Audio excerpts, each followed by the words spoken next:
안녕하세요. 대왕부동산TV의 제동식입니다. 이번 시간에 소개해드릴 영상은 지난 6.17 부동산 대책에서 발표한 수도권 투기과열지구 내 재건축 사업에서 조합원 분양신청 전까지 2년 거주를 해야 한다는 내용이 있었습니다. 지난 9월에 이미 국회에 입법 발의를 하였는데요. 그 내용을 자세히 소개해드리겠습니다. 다음 달 12월에 국회에서 도시 및 주거환경정비법 일부 개정이 통과될 것으로 보입니다. 이 법이 시행되면 이제 2년 거주를 못하면 현금 청사를 당할 수도 있는 사례가 발생할 것 같습니다. 법을 정확히 알면 그럴 일은 없겠죠. 법이 약간 딱딱하지만 최대한 쉽게 설명드릴 테니까요. 잘 따라오시기 바랍니다. 지금 보시는 화면은 재건축 추진 절차 4단계입니다. 재건축 절차가 계획 단계부터 완료 단계까지 엄청나게 많은 절차를 거쳐야 되는데요. 오늘 말씀드릴 이 분양신청이라고 하는 것은 이 시행 단계에 있습니다. 건축 심의를 받고 사업시행 인가를 받고 그 다음 조합원 분양신청 단계입니다. 바로 여기입니다. 이 분양신청을 할 때 어떤 조건이 있어야 분양신청 자격이 있는지에 대한 그런 내용입니다. 재건축 추진 절차에서 지금 어느 분야에 대해서 알아보고 있는지 정확히 알아야 합니다. 현재 위치를요. 시작하기 전에 구독과 좋아요 알림 설정 부탁드립니다. 조합원 지위 양도가 일정 단계에서부터는 제한이 됩니다.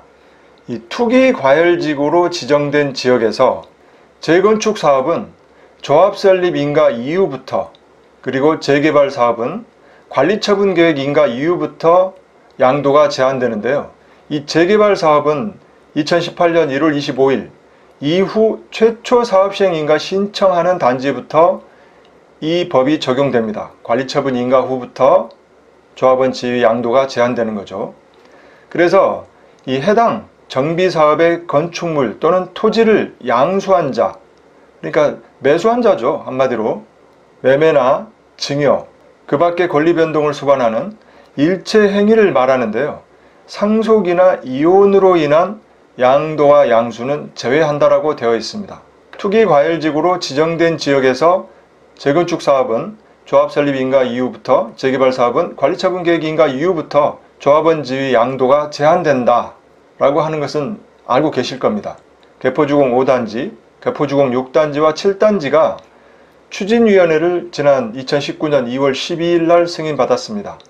그런데 이번 조합 설립 인가 신청을 개포주공 5단지는 11월, 개포주공 6단지와 7단지도 11월 내지 12월 달에 조합 설립 인가 신청을 할 것 같습니다. 그렇게 되면 구청에서는 특별한 요건에 하자가 없다면 조합 설립 인가를 내주겠죠. 그러면 그 즉시 조합 설립 인가 후부터는 양도가 불가능합니다. 그런데 무조건 조합원 지위 양도가 제한되는 건 아니고요. 예외 규정이 있습니다. 제가 따로 투기과열지구에서 재건축 아파트 입주권 팔 수 있는 예외 10가지라고 하는 제목으로 동영상을 이미 올려놨습니다. 조합원 지위 양도가 가능한 10가지에 대해서는 이 영상을 참고해 주시기 바랍니다. 방금 말씀드렸던 단계가 여기입니다. 추진위원회 승인을 받고 조합 설립 인가를 받으면 그때부터 투기과열지구 내에서는 조합원 지위 양도가 불가능해진다 하는 내용이고요. 이 다음 단계가 바로 건축심의와 사업시행인가 그리고 지금 말씀드릴 조합원 분양신청 단계입니다. 다시 한번 제가 현재 위치에 대해서 알려드리고 있으니까요. 참고하시기 바랍니다. 이 분양신청 개정 입법 발의는 지난 9월 10일 날 그리고 입법 예고 기간으로 9월 11일부터 9월 20일까지 10일간 있었고요. 소속위원회는 국토교통위원회고 조응천 의원 외 9명이 총 10명이죠. 10명의 의원들이 분양신청 개정 입법 발의를 하였습니다. 이 내용이 무엇인지 자세히 소개해 드리겠습니다. 그리고 입법 발의한 내용으로 그대로 통과가 될 것인지 아니면 추가로 어떤 내용이 보완이 되던가 약간 수정이 되던가 해서 최종 다음 달 국회에서 통과될 것으로 보입니다. 통과된 이후에 다시 한번 정확한 내용으로 영상을 올리도록 하겠습니다. 도시 및 주거환경정비법 제72조에 분양공고 및 분양신청이라고 있습니다. 여기에 6번 항인데요. 6번 항의 1호는 변동사항이 없습니다. 이미 알고 계시는 내용일 텐데요. 제가 한번 읽어드리겠습니다. 제74조에 따른 관리처분 계획에 따라 같은 조 제1항 2호 또는 제1항 4호 과목에 분양대상자, 그건 조합원이겠죠. 분양대상자 및 그 세대에 속한 자는 분양대상자 선정일, 그러니까 당첨일이죠. 당첨일을 말하는데요. 정비사업에서는 조합원 분양분의 분양대상자는 최초 관리처분계획 인가일을 말한다. 이 관리처분 인가일이 분양대상자 선정일입니다. 이때부터 5년 이내에는 분양신청을 할 수 없다라고 되어 있습니다. 그러니까 5년 재당첨 금지, 이 얘기 아시죠?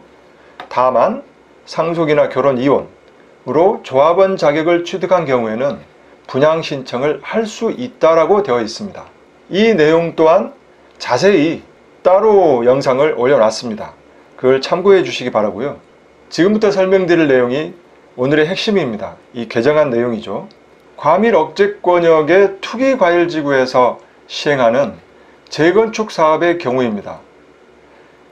이 과밀 억제권역이 어디이고 투기과열지구가 어디인지를 알아야 되겠죠. 그리고 이 재건축 사업의 경우가 해당되니까 이 재개발 사업은 해당이 없습니다. 그래서 재개발 사업에서는 2년 거주 요건이 없는 거죠. 자, 그렇다면 과밀 억제권역이 어디인지 한번 볼까요? 이것은 수도권 정비계획법에 나와 있습니다. 그래서 지금 보시는 오렌지색 이 부분이 바로 과밀 억제권역입니다. 서울시 전체가 해당되고요. 서울시 주변에 있는 고양시, 의정부시, 구리시, 하남시, 성남, 과천, 의왕, 안양, 군포, 광명, 시흥, 부천, 인천광역시까지가 과밀 억제권역입니다. 이 과밀 억제권역에서 투기과열지구라고 그랬죠. 자, 그렇다면 투기과열지구는 바로 이곳입니다. 서울시 전체, 그리고 경기도에서는 과천, 성남, 분당, 수정구, 광명, 하남, 안양, 구리, 군포, 의왕이 과밀 억제권역 내에 있는 투기과열지구이고요. 그리고 인천, 연수구, 남동구, 서구가 투기과열지구입니다. 그래서 제가 이렇게 진하게 표시되어 있는 이곳이 바로 과밀 억제권역 내 투기과열지구입니다. 이곳에서는 2년 거주를 앞으로 해야 된다 이 말이죠.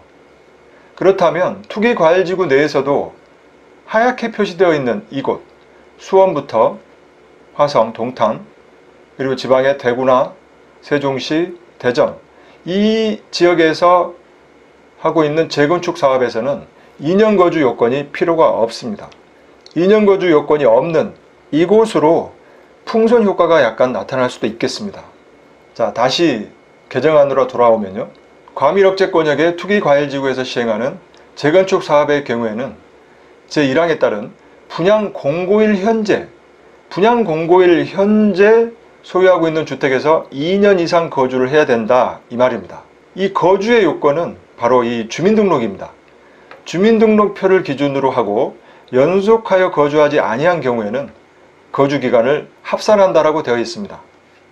그리고 사업시행자가 신탁업자인 경우에는 위탁한 주택에서 위탁자가 2년 이상 거주를 해야 한다 라고 되어 있습니다. 그렇지 못한 경우에는 분양신청을 할 수 없다입니다. 이 내용은 다 아시겠죠? 그렇다면 모두 분양신청이 불가능한 건 아니고요. 예외 규정도 있습니다. 상속을 받거나 또는 이혼으로 인한 양도나 양수인 경우에는 양도인과 양수인이 해당 주택에 거주한 기간에 이 전체 합이 2년 이상인 경우에는 분양신청이 가능합니다.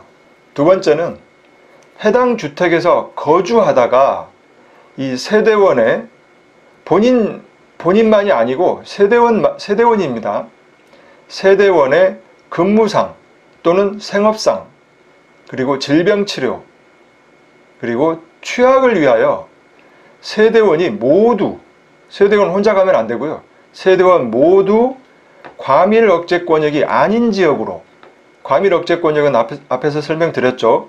아닌 지역으로 이사 가서 거기에서 거주한 기간의 합이 2년 이상인 경우에 분양신청이 가능합니다. 어쩔 수 없이 특별한 사정으로 해당 주택에서 거주를 못한 거죠.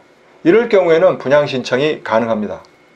다음은 그 밖에 불가피한 사정으로 거주할 수 없다고 대통령령으로 인정하는 경우에 분양 신청이 가능합니다. 이 대통령령으로 인정하는 경우는 추가로 따로 나올 예정입니다. 이 시행령입니다. 바로 이게 시행령이요. 그리고 또 있습니다. 부칙에서 분양 신청이 가능하게끔 경과 조치를 주고 있는데요.